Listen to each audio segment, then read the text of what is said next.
ആലുവയിൽ മോഷണം നടത്തി അജ്മീറിലേക്ക് കടക്കുകയും അവിടെ വെച്ച് പോലീസിനെ വെടിവെച്ച് രക്ഷപ്പെടാൻ ശ്രമിക്കുകയും ചെയ്ത ഉത്തരാഖണ്ഡ് സ്വദേശികളായ സജാദ്, ഡാനിഷ് എന്നിവരെ ആലുവയിലെത്തിച്ച് തെളിവെടുപ്പ് നടത്തി. മോഷണം നടത്തിയ വീടുകൾ, താമസിച്ച സ്ഥലങ്ങൾ, മോഷണ ബൈക്ക് ഉപേക്ഷിച്ച ഇടം തുടങ്ങിയ സ്ഥലങ്ങളിൽ ജില്ലാ പോലീസ് മേധാവി ഡോക്ടർ വൈഭവ് സക്സേനയുടെ മേൽനോട്ടത്തിലാണ് തെളിവെടുപ്പ് നടത്തിയത്. മോഷണം നടത്തിയ രീതിയും രക്ഷപ്പെട്ടതുമെല്ലാം പ്രതികൾ വിവരിച്ചു. ഉത്തരാഖണ്ഡിൽ സജാദ് ഓട്ടോറിക്ഷ ഓടിക്കുകയായിരുന്നു.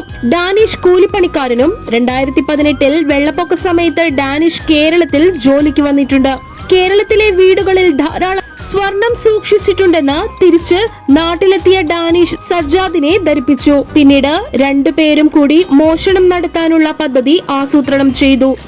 22,000 രൂപ മുടക്കി ബീഹാറിൽ നിന്ന് 2 തോക്ക് വാങ്ങി. ഫെബ്രുവരി 5 ഡൽഹിയിൽ നിന്ന് ആലുവയിൽ ട്രെയിൻ കയറി. 8 ആലുവയിലെത്തി. ഒരു ലോഡ്ജിൽ മുറിയെടുത്തു. 9 പകൽ മുറിയൊഴിഞ്ഞു. ആളില്ലാത്ത വീടുകൾ തപ്പിയിറങ്ങി. പുറമേ നിന്ന് താഴിട്ട് പൂട്ടിയ വീടുകളായിരുന്നു ലക്ഷ്യം. ഇതിനിടയിൽ മുടിക്കലിലെ കളിസ്ഥലത്ത് നിന്ന് സംഘം ബൈക്കും മോഷ്ടിച്ചു. പിന്നീട് അതിലായി യാത്ര. രാത്രി കുട്ടമശ്ശേരിയിലെ വീട് ശ്രദ്ധയിൽപ്പെട്ടു. ചെറിയ കമ്പിയും സ്ക്രൂവും ഉപയോഗിച്ച് പൂട്ടു തുറന്ന് മോഷണം നടത്തി. തുടർന്ന് മോഷ്ടിച്ച ബൈക്ക് ആലുവ KSRTC സ്റ്റാൻഡ് പരിസരത്ത് ഉപേക്ഷിച്ചു.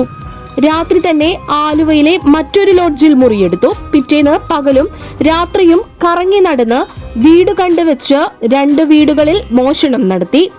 അവിടെയും കമ്പിയും സ്ക്രൂവും ആയിരുന്നു ആയുധം. മോഷണത്തിന് ശേഷം ബസ്സിൽ തൃശൂരെത്തി. അവിടെ നിന്നും മധ്യപ്രദേശിലേക്ക് തീവണ്ടി കയറി. അവിടെയും മോഷണത്തിന് ശ്രമിച്ചു. ശാസ്ത്രീയ അന്വേഷണത്തിൽ പ്രതികളെ തിരിച്ചറിഞ്ഞ ആലുവയിലെ പ്രത്യേക അന്വേഷണ സംഘം പിന്നാലെ കുതിച്ചു. മധ്യപ്രദേശിലെത്തിയപ്പോൾ മോഷണ സംഘം രാജസ്ഥാനിലേക്ക് കടന്നിരുന്നു. പിന്നാലെ പോലീസ് സംഘവും. അജ്മീറിലെത്തിയ പ്രതികളെ രാത്രി അജ്മീർ പോലീസിന്റെ സഹായത്തോടെ പിടികൂടാൻ ശ്രമിക്കുന്നതിനിടയിൽ പ്രതികൾ വെടിയുതിർത്ത് രക്ഷപ്പെടാൻ ശ്രമിച്ചു. പിന്നീട് ജീവൻ പണയം വെച്ച് സാഹസികമായാണ് കീഴ്പ്പെടുത്തിയത്. തുടർന്ന് കേസെടുത്ത് അജ്മീറിൽ റിമാൻഡ് ചെയ്ത സംഘത്തെ കഴിഞ്ഞ ദിവസമാണ് ആലുവയിലെത്തിച്ചത്.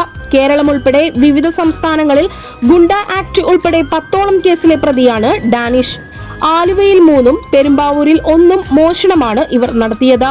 ജില്ലാ പോലീസ് മേധാവി വൈഭവ് സക്സേനയുടെ മേൽനോട്ടത്തിൽ DYSP A Prasad, inspector MM Manjudas, sub inspector SS Sreelal, CPOമാരായ NA Muhammad Ameer, KM Manoj, Mahinsha Aboobacker, VA Afsal എന്നിവരാണ് തെളിവെടുപ്പിനുണ്ടായിരുന്നത്.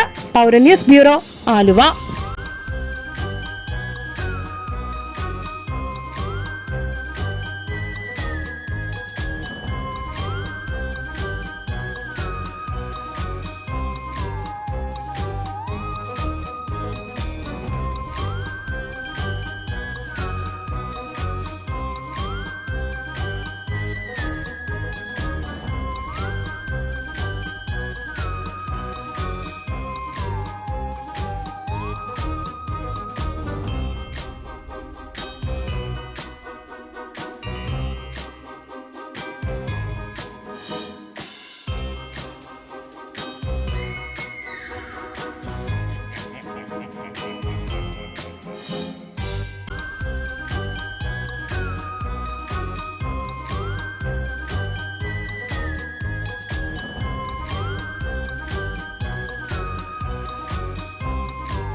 ഇനി ചിലവ് കുറഞ്ഞ യാത്ര.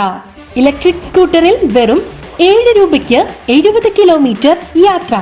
റോമൈ ഇലക്ട്രിക് സ്കൂട്ടറുകൾ ഇപ്പോൾ കിഴക്കമ്പലത്തും. വില 55,000 രൂപ മുതൽ.